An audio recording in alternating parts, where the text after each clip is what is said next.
today being Saturday evening is the first time that we are doing a webinar, but we have Team Marcellus with us because Team Marcellus actually has been able to make a very good progress in terms of making their products available for US NRIs. And we wanted to understand and make this opportunity available to all our clients and US NRI subscribers for them to understand from directly Saurabh Mukherjea, who is a good friend, that what is the process and how Marcellus products are going to benefit ultimately to all the US NRI investors. Before we start, I would just like to make a little announcement that we have been doing so much effort in the space of alternative investments over the last 3 years. We started our journey in 2019. Just half an hour ago, we have received one of the awards from India's Achiever Forum, and this is the Brand Impact Award for having contributed towards the Indian investments industry in the alternative investment space. And I really thank all our subscribers, all our investors and industry, including fund managers, who have given us so much encouragement, and then we have been doing so much work. Back to the topic that we have for today, with regards to the Marcellus products. We know that Marcellus has 4 products, starting from consistent compounders to little champs to kings of capital, and third being rising giants. As of now, the product which are available for investors to subscribe are kings of capital, which is KCP, consistent compounders, which is CCP, and rising giants. We would like to understand from Saurabh, what are the products which are all these 3 products available for US NRIs, and what are the products which Saurabh and Marcellus are wanting to recommend or suggest investors, or how should investors actually identify that what are the right products for what investment objectives. Over to you guys. Thanks, Kamal. Thank you. You can hear me, Kamal, right? Absolutely. Fantastic. So my colleague Achint, who's based in New York, and I will take your viewers, your clients through what we are doing in India. I can see that some of them are based in America. I can also see some clients who are based in India. So we'll try to cater to both an Indian and an American audience. So we'll use a bunch of slides. I'll request Achint to get the projection going. And 7:34. So we'll take around 20-25 minutes to project, and we'll try to leave half an hour for Q&A. Go for it, Achint. So for those of you who have sort of seen us before, I'll keep the introduction brief, but I suspect some of you might be new to Marcellus. My name is Saurabh Mukherjea. I'm the CIO of Marcellus. The investment committee is my 2 other colleagues, Pramod Gubbi and Rakshit Ranjan. We've been working together now for 19 years. My background is that prior to setting up Marcellus, I was the CEO of an Indian brokerage and wealth management firm called Ambit Capital. We took Ambit to a market-leading position in India, and for several years running, I was India's #1 strategist. Prior to that, I co-founded and then sold a British investment advisory firm called Clear Capital. In the UK, I was rated as one of the top small cap analysts in that country. Before that, I worked in Accenture for 4 years in strategy consulting in London, and I graduated from the LSE with a first class in economics. My colleagues Rakshit and Pramod, they aren't here today, so quick bios on them. So while Sachin gets the presentation going, I'll just do the... Saurabh, is it visible now? Yeah, it's showing up now. Yeah. So let's just go to the investment committee's bios. Yeah, that's pretty important. So Pramod Gubbi, he's the head of sales. He used to be the head of equities in our previous company, Ambit, where he also set up and very successfully ran the Singapore office. He studied at the Indian Institute of Management in Ahmedabad, and then after that, he worked in Philips and HCL Technologies. Rakshit, the fund manager of Consistent Compounders. He's an IIT Delhi graduate. He then worked in the insurance industry in India before joining me in Clear Capital 18 years ago. He became one of the top insurance analysts in the UK. When he moved to India, he became India's #1 discretionary consumer analyst and a top 3 consumer staples analyst. He's helmed the Consistent Compounder product, which we're going to discuss over the next half an hour. He's helmed the CCP product for the best part of the last 4 years and done a tremendous job. Achint, let's move forward. Marcellus, we look after now $1.6 billion of $1.6 billion of assets for primarily Indian families. There's some American endowments and British endowments who are also our clients. The biggest product, the one that we're going to spend the most time this evening, is consistent compounders. We look after around $900 million of assets in consistent compounders. Our small cap product, Little Champs, we are not taking flows in Little Champs. We stopped taking inflows 1.5 years ago. There's too much money that's come into that product, and hence we don't want to take any more inflows into Little Champs. We are taking monies in our financials product, Kings of Capital, and we are taking monies in Rising Giants. But I think the interest of time will focus on consistent compounders. This is primarily a large and mid cap, product. Now, the core insight, let's move forward, Achint.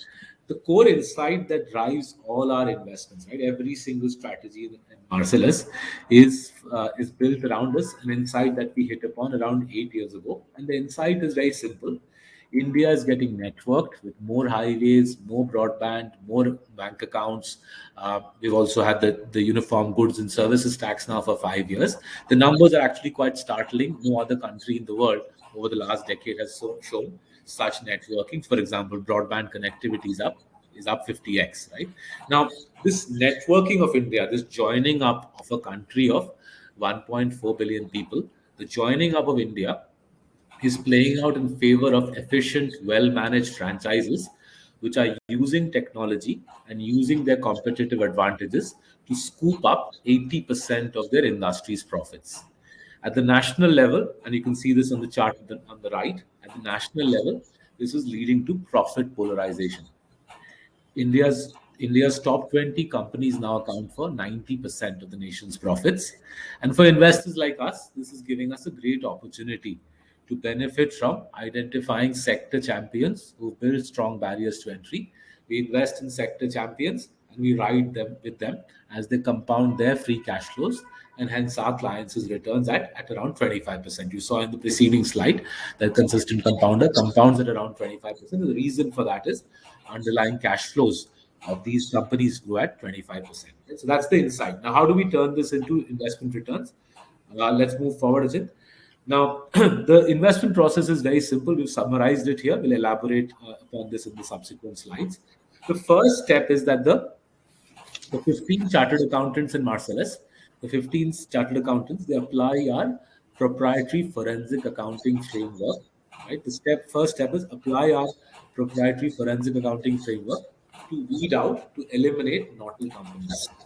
40 to 50% of the investment universe drops away here, right, on accounting naughtiness. Right? We'll discuss accounting fraud in more detail in a bit. Then the second step 2, is to use a capital allocation framework which looks at return on capital relative to cost of capital, and also looks at revenue growth over the last 10 to 15 years. It's a very simple framework. The second step eliminates 50%, another 50% of the investment universe. Thus, we're left with around 40 companies, and our analysts conduct detailed bottom-up research on these 40 companies. We utilize our primary data network, and there's a proprietary framework called the longevity framework, which we use. I'll describe that in a bit as well.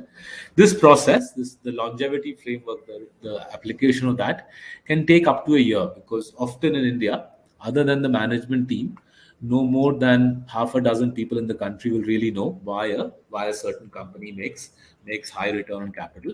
Until we have clarity on this issue, until we have clarity on why a company is able to generate a very high ROC using barriers to entry, we don't invest. And we'll do a case study for you as well over the course of the next 20 minutes or so. Let's move forward, Achint.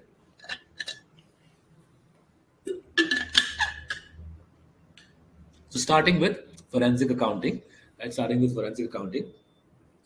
what we are doing in this forensic accounting framework, there's a book called Diamonds in the Dust, which you can buy on Amazon. I'll give you the names of the books at the end. In our forensic accounting framework, which is elaborated upon in Diamonds in the Dust, what we have done is we're using 12 forensic accounting ratios, which are applied to the 500 largest companies in India using the last 6 years of published financial statements. Right? So 500 companies pushed into a forensic framework. The data that's fed into it is 6 years of published financial statements.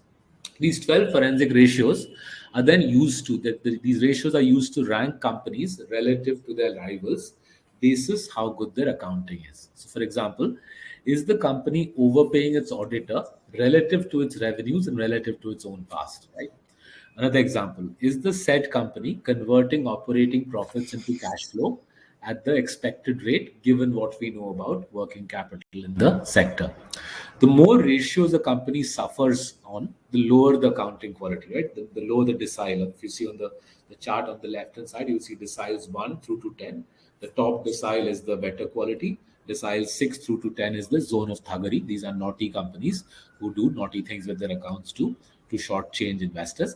So the lower the accounting score, the more ratios the company fails on, the more likely it will be in the zone of thuggery, and obviously we will therefore eliminate the company from our investment process, right? So this first step itself generates around 7% per annum of annual returns. This eliminates for us the bottom 40-50% of the market. Now let's move forward. Achint, next slide. Amongst the cleaner companies, step 2 is now to focus on the cleaner companies, right? Amongst the cleaner companies, obviously you and I now want to invest in companies which are not just clean, but they should also be competent, because if the company is incompetent, it's no point investing in the company, right? So how do we know whether a company is competent or not? The simple thing that we do is we look at return on capital relative to cost of capital. Now, just for simplicity, if you assume that cost of capital is around 15%, we're therefore looking for companies with a return on capital above 15%. And believe it or not, the vast majority of Indian companies never generate a return on capital above 15%. And that makes our job quite easy. You eliminate the bulk of the Nifty 50 on the grounds that the promoter simply doesn't have it in him to deliver a return on capital above 15%. So step 1, accounting. Step 2, identify companies with superior capital allocation. We're now left with around 40 companies, and that brings us to the third step of the investment process. Right now, this is where the longevity framework, the framework that you're staring at on the screen, comes into play. So what is the longevity framework? How do we use it? Right? Basically, what you're staring at, this framework, is both the research process that we use for diligencing the company and also for position sizing CCP stocks. Right? The framework has broadly 2 parts to it. The left-hand side of the chart, the left-hand side of this chart, is basically the here and the now, right? This is straightforward stuff.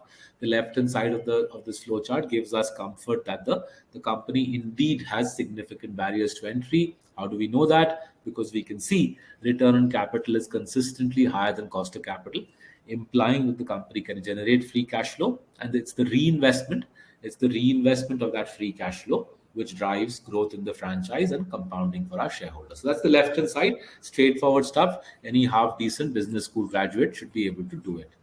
It's the right-hand side of the chart. Which is very hard work, right? This is where really the men separate from the boys, the women separate from the girls, right? Our job is to estimate how long can the current healthy compounding sustain, right? Can the company sustain the current healthy compounding for 5 years, or can it do so for 15 years, or is the answer 25 years, right? The right-hand side of the chart helps us in answering that question. So the longer the sustenance of healthy compounding, the greater the value of the franchise, right? And the longevity of this compounding is driven by 2 qualitative factors, which we spend a lot of time quantifying. First one is lethargy, right?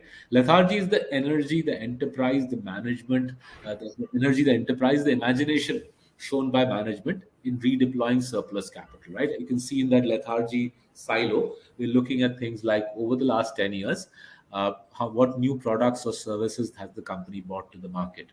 Over the last 10 years, what steps has the company taken to disrupt its industry? What proof do we have over the last 10 years the company has incrementally strengthened its moat, right? So that's the first leg of the lethargy of the longevity framework. The next bit is succession planning, right? Succession planning is, as the name suggests, it's the continuous grooming of the next generation of the C-suite, so that lateral hiring is minimized. We negatively score companies on lateral hiring, so that lateral hiring is minimized, and a vibrant, energetic corporate culture emerges with hard to replicate systems and processes. Right. So that's the second leg of the succession of the longevity framework. So left hand side status quo, right hand side sustenance of the franchise, the longevity of the franchise. The higher the longevity, the greater the value of the company, and obviously, therefore, the higher our position size in that framework, right? So that's the framework. Let's now get down to what does it deliver? What's the point of all this, intellectual stuff? Let's move forward, Ajit. So you can see the track record here. We typically beat the benchmark in India by 7 to 10 percentage points. The investment construct is very simple. Our portfolios tend to have 13 to 15 stocks, very concentrated portfolios. Typically, the typically the top 4 stocks will carry 40% of the portfolio. There'll be typical year, we'll have 1 stock coming in, 1 stock going out. So that's 10% churn. So low churn, highly concentrated portfolio. These are primarily large cap companies. The market cap of these companies at the upper end is around $100 billion. At the lower end is around $3 billion. Typical company, the median market cap of these companies is $16 billion. As you would expect, given this sort of quality portfolio, in exigencies, in what's called drawdowns, this portfolio plunges less than the market. So, for example, if you see that red shaded area on the chart, if you look at the chart on the left, that red drawdown, that red plunge is the COVID plunge, where the Indian market fell as much as 38% January, February, March 2020, and we fell 29%, right? You can see that under outperformance. If you look at the bar chart on the right as well, you saw market going down 29, we fell 12.9. So in times of stress, the portfolio holds up. Over good years and bad years, you'll end up beating the market by around 7 to 10%. Now, where is this extra performance? Where is this alpha, as it's called in America? Where is this alpha coming from? Is it coming from PE multiples going up, or is it coming from underlying fundamental performance? Let's go forward another slide, Achint. So if you see this slide, right, you'll see that consistent compounders' entire outperformance, the entire outperformance of CCP arises from superiority in earnings growth. The earnings growth, the EPS growth of CCP companies is around 10 percentage points better than the benchmark. That's the table on the left. And you can see that superiority in EPS growth results in superior alpha generation, the table on the right. So left hand side is superiority in EPS growth, right hand side is superiority in the performance, the investment performance that we generate for people like you. The question then should be, well, where does the superior EPS growth come from? Why is it that Marcellus CCP stocks are able to grow their businesses 10 percentage points faster than the broader market? Let's go forward, Achint. So the answer lies in this slide, right? So what you can see on this slide, we've given you the names of pretty much all our investee firms in CCP. What we are showing you in the first 2 columns is typically the companies we invest in are generating return on capital of around 35 to 40%, right? They reinvest, the companies we invest in, they reinvest half of this surplus. The return on capital is the surplus that the company has generated. These companies reinvest, they reinvest half of it, that's the final column. This high reinvestment ratio means that the companies we are investing in typically grow their capital employed by around 20%, right? So with ROC around 40%, you're reinvesting half of it. Logically, therefore, you're reinvesting 20% extra capital every year, right? So you can feel free to go and check the annual reports of Asian Paints or Divi's Lab or Nestle or Pidilite. You'll see capital employed grows very steadily, 20, 20, 20, 20, right? Now, what this tells you also is that there are other companies which obviously have high ROC, but we won't invest in them if they have low reinvestment rate. And there are several such companies in India where ROC is high, return on capital employed is high, but the reinvestment rate is low, and hence these companies don't form a part of our portfolio. For example, Castrol, Hawkins, Unilever, Colgate, Palmolive. These are high ROC companies, but reinvestment rate tends to be low, and hence they don't make it, right? Now, the result of all this, let's move forward, Achint. The result of all this actually is incredibly simple to show you and explain to you. The result of all this is 2 things that you see in the screen in front of you. The left-hand side of the screen is showing you free cash flow. Free cash flow is nothing other than profits. From profits, you subtract capex. From capex, you subtract working capital. Profit minus capex minus working capital is free cash flow. The companies we invest in compound free cash flows at 25%. Whether it be in the last 20 years, the last 10 years, the 10 years prior to that, the latest 5 years, the 5 years prior to that, the 5 years prior to that. You can see on the left panel, that these companies compound free cash flows at a very steady rate of 25%, right? They're not really that interested on whether it's, Putin or Ukraine or Biden or Modi or Mao or Mamta or Mulayam. That politics is really of no interest to these companies. They're simply focused on growing their capital employed every year at 20%. And as a result, their free cash flow, the output of the business, the surplus of the business, compounds at 25%. And why are you and I interested in free cash flow growth at 25%? Because it gives us the right-hand side outcome. The right-hand side is the outcome, which is share price compounding. The promoter's wealth, and thus your and my wealth, grows at 25%. Right? If free cash flow grows at 25%, your and my wealth grows at 25%, whether it's the last 20 years, the last 10 years, the 10 years prior to that, the latest 5 years, the 5 years prior to that, the 5 years prior to that. It's extremely, extremely consistent, right? And that's why it's called the consistent compounders, obviously, right? And you can see in this that P multiples are not really relevant to investing, nor is COVID or Ukraine or UP elections or Federal Reserve or Union budget, all of that sort of nonsense that people get very worked up about. Goal in life is focus on companies where accounting is clean, capital allocation has been good, and company has built a very strong moat, very high barriers to entry, high longevity, monopolistic franchises. Compound with these franchises, their cash flow grows at 25%. Your and my wealth, therefore, compounds at broadly that rate. Right now, let's do an example so that we can just communicate to you how it works. Let's move forward, Achint. The edge we can do later. Let's go to the example. So the example we'll give you is Asian Paints. It's one of the most sort of simplest examples to understand of a great compounding machine. The company was created in 1942. It went public in 1982. Ever since it's gone public, it's compounded shareholders' wealth by over 2,000 times. The reason it's compounded shareholders well by 2000x is easy to see. Free cash flow compounding for Asian Paints. If you look at the table on the bottom right, this company compounds free cash flows consistently at around 20-25%, which is 10x in 10 years. 25% is 10x in 10 years, 100x in 20 years, 1000x in 30 years. And Asian Paints has done that for a very long time. In fact, long before it went public, it was a consistent compounder. Now, why is Asian Paints able to do this? It's a big company. It's a well-known company. Why is Asian Paints able to compound your and my wealth very consistently at around 10x in 10 years? And why can't other paint companies emulate? Why can't other paint companies emulate Asian Paints? Several tried. For example, Sherwin-Williams came to India in 2006, burned through the best part of $1 billion of cash, got nowhere, and went back to America. Right? Even in India, lots of companies have tried. Many are still trying. Why is it very difficult for anybody to really credibly challenge Asian Paints? What are Asian Paints' barriers to entry? What are the moats around this business? That's really the job of a fund manager. The job of a fund manager is to dig deeper into the moats, right? So as Achint is showing you on this table, Asian Paints, our core realization 5 years ago was Asian Paints is not really a paint company. It's a tech and logistics company. And it's a tech and logistics company par excellence. The paint is actually quite ordinary. What Asian Paints has done over the last 50 years is invested heavily in technology and in big data to build a business which is almost impossible for anybody else to compete with, right?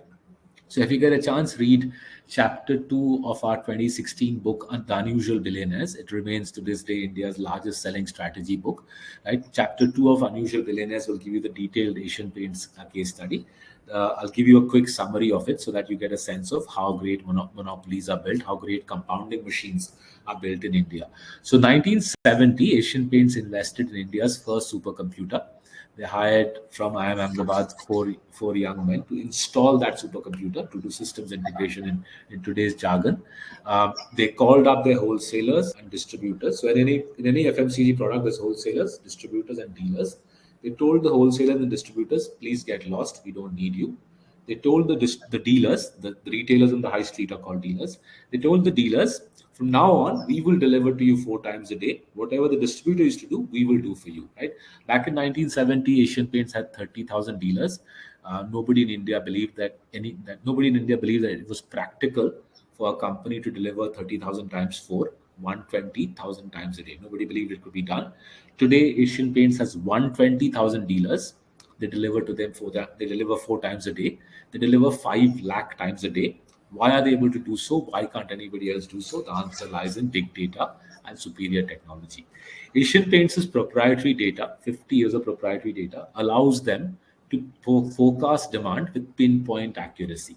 So if you and I were to go to Asian Paints' office in Kalina and Bombay right now, they will be able to tell us that on 13th April at 3 p.m. in the afternoon in Bangalore, in Jayanagar, in the fourth block, how much olive green color will be demanded. They will be able to make that prediction with 99% accuracy.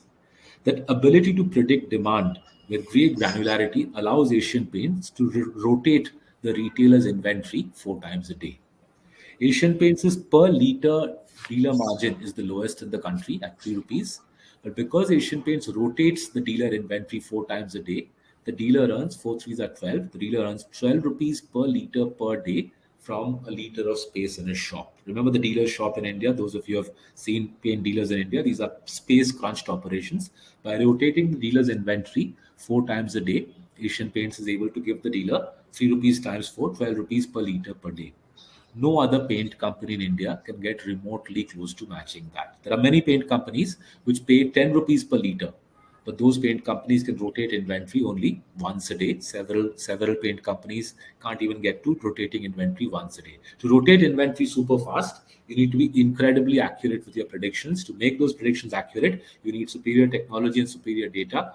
Only one company has that. Only one company can rotate inventory so fast. Asian Paint pays the lowest dealer margin, and yet it's the paint company every dealer wants to stock. Right? So it's the first leg of competitive advantage. Now let's go to the factory. Right? So near Bombay is a Asian Paints plant in a place called Ankleshwar. It's one of the largest plants. If you go to the Ankleshwar plant and meet the head of procurement, you'll realize that he actually does no explicit ordering. The software system figures out what paint will sell in Mumbai, in Pune, in Ahmedabad 7 days hence, 14 days hence, 21 days hence. The system then figures out what raw materials to order, and the system makes the orders on an automatic basis. Now, the longer they do this, the better the data gets. Right? Remember, today Asian Paints has 120 dealers selling to them 4 times a day. They're collecting data 500,000 times a day nearly.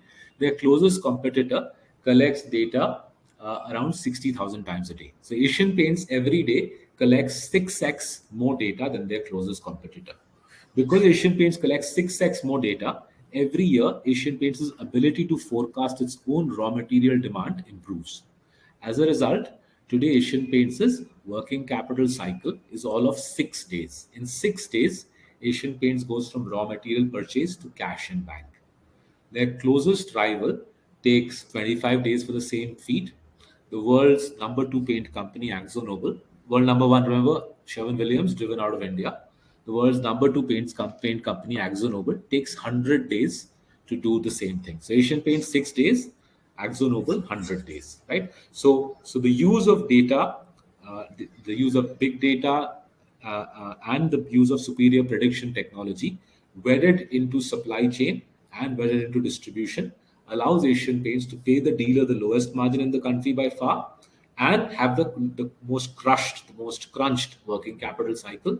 The result is a company which generates 40% return on capital consistently. It doesn't matter whether the oil price is $120 or $20. Asian Paints is a money machine. No other rival can remotely match this company. And that was true 10 years ago, 20 years ago, 30 years ago, 50 years ago. And our research, as you can see, as Achint is highlighting, our research suggests for the next 20 years, this paradigm is likely to hold up. And that research is based on talking to ex-employees, talking to competitors, talking to management consultants in the industry, talking to the IT vendors who look up, who cater to the paints industry. So that's what we do. That's an example. I think we'll stop here.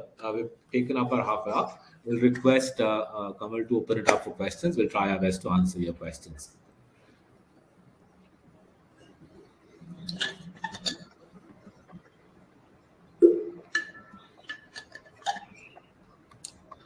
Kamal, how do you want us to do this? Is there some chat box? Right. Absolutely right. I was just stopping the presentation. Just give me a minute. So foremost, Saurabh, the presentation that you have given has been very nice and insightful. But out here, investors have asked a lot of questions which basically pertain to, first of all, I'll take the questions which pertain to the topic. One of the questions asked is, my son is a US citizen. Can he invest in Marcellus products in the US? Yeah, absolutely. So as you might know, we are regulated by the SEC and by the Securities and Exchange Board of India. So if you want to invest with us, just write to us. Achint, is there an email address that said person should write to us, or should they write to Kamal?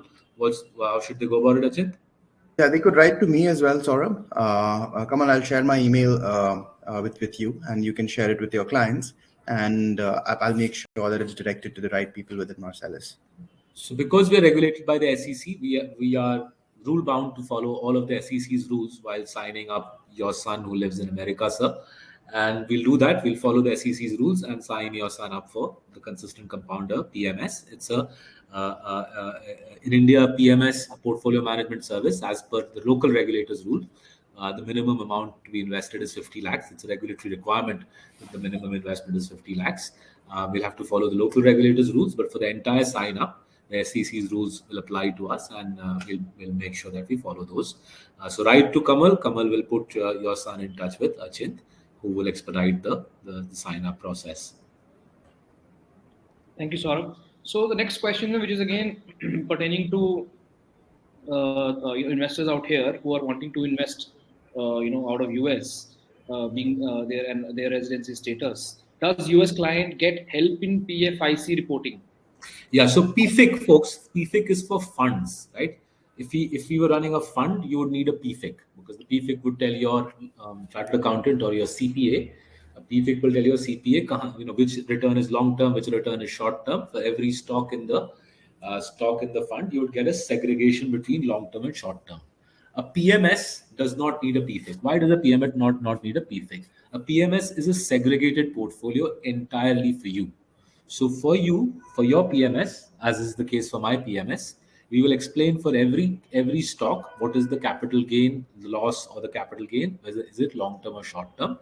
So you will get from us an audited statement of your gains and losses, which are specific to you. Since we are not offering you a fund structure here, we are offering you a portfolio management service. As in America, so in India. If it's not a fund, there is no PFIC. PFIC is for funds. We're offering you a segregated portfolio. In a segregated portfolio, you get an audited statement, which will give your chartered accountant, your CPA, the necessary visibility on short-term versus long-term capital gains. Right, sir. So out here, I had actually ran a poll when you were giving a presentation, and equal number of audience out here wants to hear your views on markets and economy, as well as on stocks like Dr. Lal Path Labs and HDFC Life. So these are the two stocks. So I am asking you both questions. Maybe you can spend 1 minute each on your views currently on markets and economy, and then maybe 1 minute each on Lal Path Labs and HDFC Life. Because you have heard this hundreds of times, so your audience should also hear it. We have no view on the future, right? We're not astrologers. We're not here to figure out what will happen in Ukraine or the UP elections or the LIC IPO. What other imponderables are there, or the monsoon? People tend to ask these sorts of crazy questions. We have no answers for them, right? Our job is to carry on investing in high quality, well-run companies who benefit from the growth in our country. Is the economy growing? Yes, it's growing, right? You've seen the government's data. Even in the quarter ending December, the economy grew at 5.5%. Real terms, in nominal terms, the economy in the quarter ending December grew at 11%. Is the American economy growing? Absolutely, it's growing. Has the Ukraine war hit the American economy? There isn't any sign of that. Those who live in America, you'd have seen the US payroll data. Doesn't show any impact of the Ukraine conflict on the American economy. Will the Ukraine conflict hit the Indian economy? Highly unlikely, right? When will the Ukraine conflict end? We don't know. Have any of our companies, any of our investee companies complained about the Ukraine conflict or the impact on the business? They haven't, right? So if you remember the portfolio that Achint was showing you, are fewer babies drinking baby milk because of the Ukraine conflict? I don't think so. Are fewer people taking blood tests in India because of the Ukraine conflict? No. Are fewer people buying painkillers from the pharma company in our portfolio because of the Ukraine conflict? No. fewer people taking loans from the banks in our portfolio because of the Ukraine conflict or because of the UP elections? No. So therefore, the point I'm driving at is focus on the variables which drive your wealth. Don't focus on intergalactic events, whether you're investing by yourself or whether you're investing through us. If you focus on intergalactic events, you'll spend your whole life trying to predict the future, which is a futile activity. Focus on the variables you can control. What are the variables you and I can control? Firstly, we can look for promoters who are clean, who've shown a track record of clean, and secondly, competent behavior. This is very difficult to find. You need promoters who are clean and competent, because otherwise they simply won't make you any money regardless of what the external environment is like. Over and above promoters who are clean and competent, you need them to have a dominant monopolistic franchise with very high barriers to entry. That's what our companies have. If a company has made, just to extend the Asian Paints example, if a company has made and sold paint successfully quarter after quarter for 70 years, it dominates the Indian market with very high competitive advantages around logistics and big data. It's unlikely the Ukraine conflict or the UP elections have a material bearing on that company's fortunes. And hence we don't lose sleep about these things. We carry on investing our clients' money day after day in these companies. Now, you asked about HDFC Life, right? HDFC Life and Dr. Lal PathLabs. So HDFC Life business continues as usual. In the December quarter as well, they grew their business by 20%, gross written premiums. And if you look at HDFC Life's history, they've consistently grown the business at 20%. They continue growing the business at 20%. Ditto for Dr. Lal, right? So COVID wasn't a material money spinner for them for good reason. The government of India rightfully said, bilkul at the outset of COVID. Right at the outset of COVID, the government made it very difficult, and rightfully so. The government made it difficult for companies to make money from COVID. Neither Metropolis nor Dr. Lal nor anybody made meaningful profits from COVID, from the COVID-19 tests. Excluding COVID, which wasn't a money spinner anyway, Dr. Lal's business in the quarter ending December grew at 27%, which is in line with its long-term compounding. So long-term compounding for HDFC Life and Dr. Lal continues as normal. I know why people are asking these questions. They're asking the questions because the stock price is moving. But the stock price tells you nothing, right? If you looked at the stock price and you could invest, you wouldn't need us. So the stock price gives you no information. Dr. Lal's stock price correction has nothing to do with the business. The business it continues to roar away. HDFC Life's stock price correction has nothing to do with the business. The business continues to roar away. And therefore, the trick in investing is focus on the ball, focus on the business. Don't focus on the stock price. The stock price contains zero information value. Achint, can we just bring up the slide which shows our books? Because I think many of the people will benefit from reading at least one of the books, because it will give them that mental orientation that they need. Sure. Whether you at many levels, whether you guys invest with us or not, at many levels, I don't care. What I do care is read our books.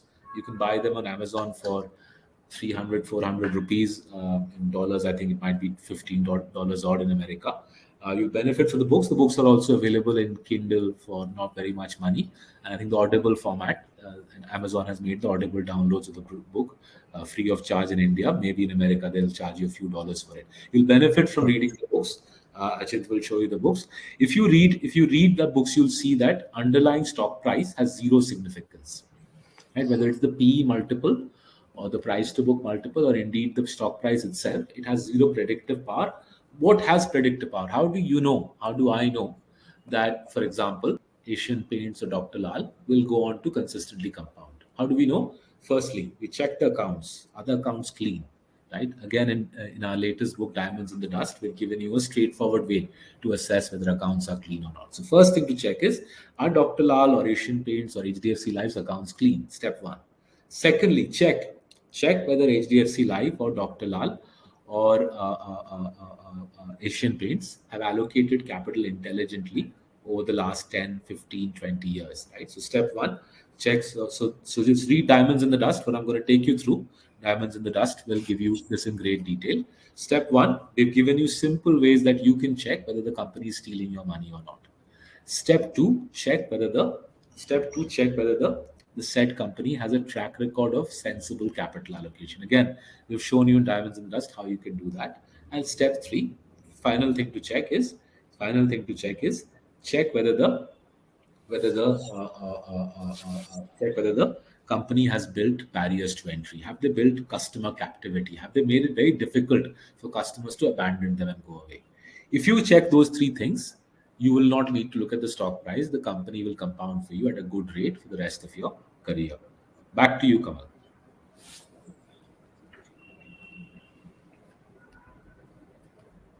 So Saurabh, let me assure you that you are a very popular man and your books are known to all of us. And it is so, I would say, kind of you that you have given detailed. Say that, yes, you're a very nice man. You said you're a nice man to say that. But in America, it might not be. So that's we thought since you said half the people are from America, I thought let's highlight it to Americans because they might be reading Warren Buffett or Benjamin Graham and so on in America. No? They read different books over there. Sure. So now I will quickly, take. There have been many questions while you were, talking about your books. I will take quick questions, just give quick answers because you wanted to wrap this up in 1 hour, right? So the first question is that what is your view on the inflation impact on NBFCs and financial services? So if you look back at Indian history, typically when the economy revs into high gear, inflation revs up, interest rates go up. When interest rates go up, high quality lenders consistently outperform weaker lenders, right? So when inflation is low and interest rates are low, the weaker lenders have their 5 minutes of fame in the sun. 5 minutes they have fun, and then as the economy picks up steam, inflation picks up steam naturally. Interest rates go up, and as interest rates go up, the men are separated from the boys, the women are separated from the girls.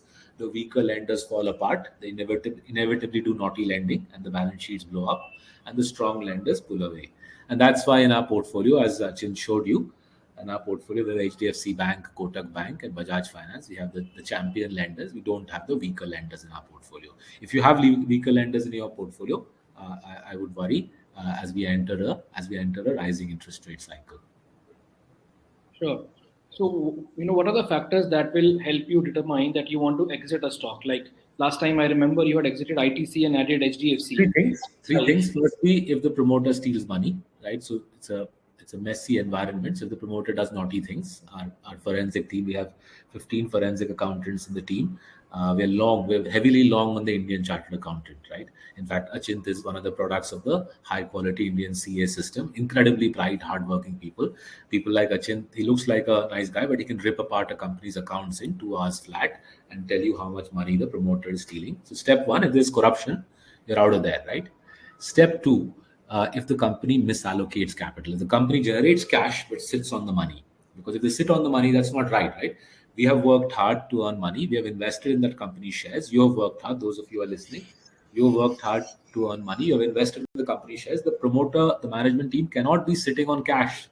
Deploy the cash intelligently or return it to shareholders, right? If you don't return it, we will make the request. We will respectfully ask you to invest the money properly or return the cash to shareholders. If the company does not allocate capital sensibly, we will be checking out of those shares. And the third thing is, if we notice lethargy in terms of defending the moat, right? We discussed in the longevity framework how we assess lethargy. If we see the company is becoming lethargic in defending its moat, right? There is a structural change in the industry. Customer habits have changed perhaps, and the company isn't responding to that. We'll be discussing the matter with the management team, with the promoter over the course of 4-5 months.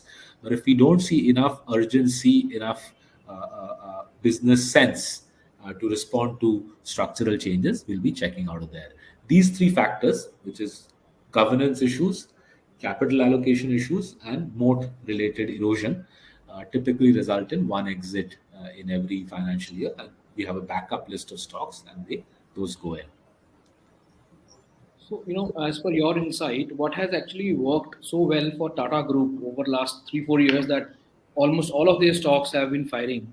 And at the same time, we see, HDFC Group company stocks kind of have been mild. So how do you kind of see, what is happening on one side and not happening on the other side? So I think that's selection bias. The Tata Group has lots of companies. We obviously own one, their crown jewel. We own their crown jewel TCS. But there are many Tata Group companies which haven't had a great time in the last 4 years. Selection bias, people can think of 3 names, so they generalize. The Tata Group is a vast empire, and they still have significant pockets of underperformance. Thankfully, they have a mega cash generator known as TCS, which compounds cash flow at 25% for them decade after decade, which means in the last 30 years, TCS has grown its free cash flows by 1000x, an incredible number. Right? It's one of India's greatest companies, and we're thankful that we were able to figure out TCS's barriers to entry and lock in and compound with TCS. In HDFC Bank's case, HDFC Bank's last 3 years have been its best ever 3 years. So as we've shown in our published newsletters, and folks, if you want to see our newsletters, they're available free of charge. Just go to marcellus.in, and register for our newsletters. You can get them free of charge. We don't charge anything for it, and our newsletters give you enormous amount of information. Our newsletters will give you an enormous amount of information on our investment decisions and on the health of our company. So HDFC Bank has gained more market share in the last 3 years than in the last 10 years. The market share has gone from 7 to 10%.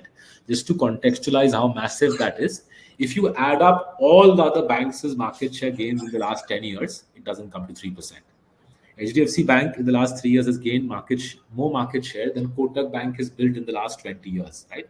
So the bank is in great shape. Numbers are sparkling, whether it's net interest margins, asset quality, ROEs, loan book growth, and therefore we don't see any reason to worry. HDFC Life, as I said earlier in the conversation, the book is growing at 20%. What all of you are doing again and again is you're using the stock price to gauge whether the company is doing well. Obviously, the stock price tells you zero about a company. This is not America, folks. This is India. In India, the stock price has zero information. Efficient market hypothesis was created in Chicago for the American market. The efficient market hypothesis wasn't created in India for the Indian market. The Indian market, the stock price has zero information value. If it had information value, you wouldn't need us, right? Just think about it rationally.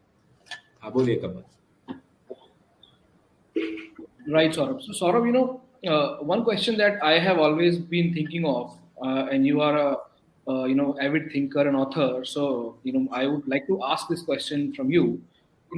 We know that out of top 100 companies worldwide, around 64, 65 companies are from US. And in Indian context, there are only two companies, TCS and Reliance Industries. And there are, around 14, 15 companies from China, and then remaining, 30% is scattered all across the world. So, if you were to kind of imagine and foresee over next, say, 5 years, are there any companies from any of your portfolios which you see can come in maybe world's top 100 companies? So look, I mean, being a large company doesn't make money. There was a large company called GE, right? Everybody's heard of GE, right? Investing in GE 20 years ago wasn't a great idea. There were other large companies like General Motors or Ford. Even in India, most large companies haven't made money, right? Those of people who bought, say, Hindustan Motors in 1990. Hindustan Motors in 1991 was a giant company. Premier Automobiles in 91 was a giant company. State Bank of India 20 years ago was a giant company, right? Coal India today is a giant company, right? So buying large companies is not the way to make money, whether in America or in India, right? In fact, the poorer a country is, the greater the scope for making money. Right? So let me give an analogy within India, and then we'll compare India with America. I live in a prosperous suburb of Bombay, right? The high street in front of my house is very competitive. There's at least 50 restaurants selling snacks and food here. Highly competitive market. This is a big suburb, prosperous suburb. The restaurants here do lots of business, but their return on capital, I'm pretty sure, does not exceed 15%. Many of these restaurants are my neighbors. I know that their return on capital does not exceed 15%. But if we went to, say, Lucknow or Kanpur or Dhanbad, we went to a much smaller city, the leading sweet shop, the leading snack food shop in Lucknow, I guarantee you will make 25% return on capital. The Lucknow market is smaller, but the competitive intensity in Kanpur, Dhanbad, Lucknow is lower than the competitive intensity in my prosperous suburb of Bombay. Ditto applies America versus India. The Indian market is smaller, right? We're a 3 trillion economy. America is a 20 trillion economy. But the competitive intensity here is much lower, right? Let's take our example. We are a portfolio management services provider. There's only 3 other companies like us in India. The whole country, there's only 3 other companies like us. There are 350 PMSs as per SEBI. but only 3 other PMSs of our size. And as a result, the profitability of an Indian PMS, of an Indian fund manager, is obviously much higher than in America. In America, in a typical building in New York, there'll be 400 fund managers. Right? In New York, if you stand in a Starbucks coffee line, as Achint does, every second person is a fund manager. So the fund manager in America is operating in a larger market, but his profitability is diminished. So the thing you guys should do, those of you are listening, don't look for large companies or large markets. Large companies or large markets will not make you money. Look for companies who have built dominant franchises in whatever market they are in. A dominant franchise in the American market is great news. Dominant franchise in the Indian market is great news. Dominant franchise in the city of Dhanbad or Lucknow or Kanpur is also great news. We make money, all of us make money from dominant franchises. We don't make money from large companies or large markets. Another aspect, which you have always been talking about, which is the concentration of wealth amongst very few companies. And then if we see NSE 500 and try to understand it from the context of sectors, financial services has 30%, IT has 13%, consumer discretionary, I think 8-10%. So top 50% goes in these three sectors, and there are so many other sectors which are kind of 1, 2, 3, 4%. So now when we know that over next say 3 to 4 or last 10 years was not that great period for India in terms of GDP coming down gradually. But now next 7 to 10 years as a period, all of us see the reason you started financial services portfolio was also that the economy is going to grow. Now when economy will add from say 3 trillion to 5-6 trillion, this absolute addition of 3 trillion, would it still remain concentrated on top sectors, or we will see it percolating to the lower end also?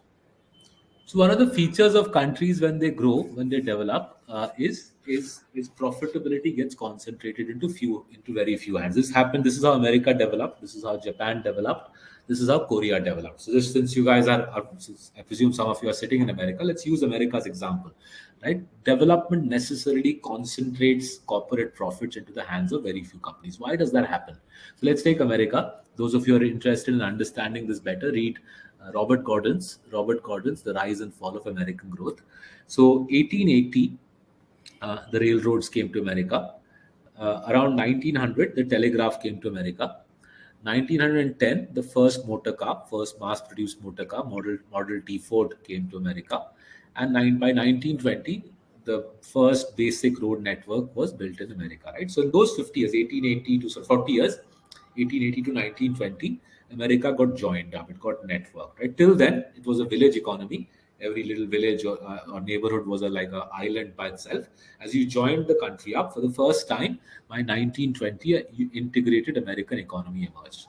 As that happened, right, in every sector, a national giant emerged, right? So barring the tech companies, every single American company that you know of, barring the tech companies, every single popular American brand was born in that 1880 to 1920 period, right? So whether it is Kellogg's, Pillsbury, Heinz, Wrigley's, General Motors, Ford, they were all born in those 40 years. Why? Because till that point, till 1880, they were regional or local markets. So in 1870, Americans were having ketchup, but the ketchup manufacturer was a local player. Because Heinz was the most efficient, the best run ketchup company, it either acquired the other ketchup companies or pushed them out of business. And today, therefore, we know when we think of ketchup, we think of Heinz, right? By 1930, the American economy got concentrated into the hands of 20 incredibly powerful promoters. They were called the robber barons then, right? You can read up as to why they were called the robber barons. India is going through a very similar process, right? As I showed you in the slide, in the last 10 years, the road network has doubled. Broadband connectivity has risen 50-fold. Local airline connectivity is up 5x. The number of bank accounts has trebled. GST has joined the country up. When you join up India, as you are joining up India, as we are joining up India, the local players are dying. National monopolies are emerging. And what we are doing is investing in national monopolies and making money from that. That is how a country evolves. It typically tends to be in Hindi. I'll explain it in English, but in simple Hindi, it's sabka saath. It's sabka saath, top 20 companies ka vikas. That's the nature of development in Korea, in Japan, in the United States, and India. We are seeing the ditto process. Local players are getting gobbled up. National giants are emerging. Consistent compounders is a play on the national giants. To viewers out here, I would just like to add that the CCP product for even US NRIs, the ticket size is 50 lakhs. Someone has just asked this question. I thought I should just cover this. Also, what is the minimum amount to be invested in CCP in US as set by SEC? This is 50 lakhs, right, Saurabh? Yeah, 50 lakhs. So the American amount is $100,000, right, Achint? Yes, that's right. That's right. Yeah. Go on, Achint. Sure. Yeah, so the American amount is $100,000. What Saurabh is talking about is the PMS investment in India. Just so that we are absolutely clear on that point. To be able to invest in our India PMS, you need to have an NRE NRO account. So you fund your NRE NRO account in India, and then we manage that account as a PMS from India. So for our listeners, we just wanted to let them know that for them to be able to invest in a Marcellus portfolio, they need to have a bank account in India as well. One last question, Saurabh. This is again a repetitive question. I am not asking for myself, but I know this is the general question that investors out have always asked. That the CCP portfolio, it has a consistency element to it, but that comes at a cost of very high valuations. And because most of these companies are at a very high P. Why is it that the high P stocks one should not be worried of, or what is your view in this regards? Sure. So we can show you the slide again if it helps. We showed you that these companies are compounding their share prices at 25%, and their free cash flows are compounding at 25%. Whether you study finance in America, in India, in Kenya, or in Nicaragua, right? You study finance wherever you want. The value of a company is discounted cash flow, right? I haven't seen any finance book written in any language which says that the value of a company is discounted EPS or discounted profits, right? Aisa nahi hota, right? So whether you study finance in Kannada, in Bengali, in Hindi or English, the value of a company is its discounted cash flow, not its discounted earnings. And therefore, if a company's cash flow is growing at 25%, it logically follows its share price is growing at 25%.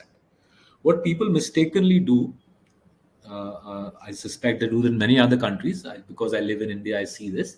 They think earnings drive share prices. Earnings don't drive share prices. Corporate profits don't drive share prices, right? Because as I said, no finance professor will ever tell you profits are somehow linked to share prices. With great companies the world over, cash flows grow much faster than earnings. So for example, in Asian Paints' case, cash flows grow at 25%, profits grow at 16-17%. If you keep following profits, you'll think your share price to 15% grow karna chahiye, because profits are growing at 15, 16, 17%. But share prices don't care about profits. Share prices follow cash flows. Cash flows are growing at 25%. Asian Paints' share price or Dr. Lal's share price or Page's share price is growing at the same rate as cash flow.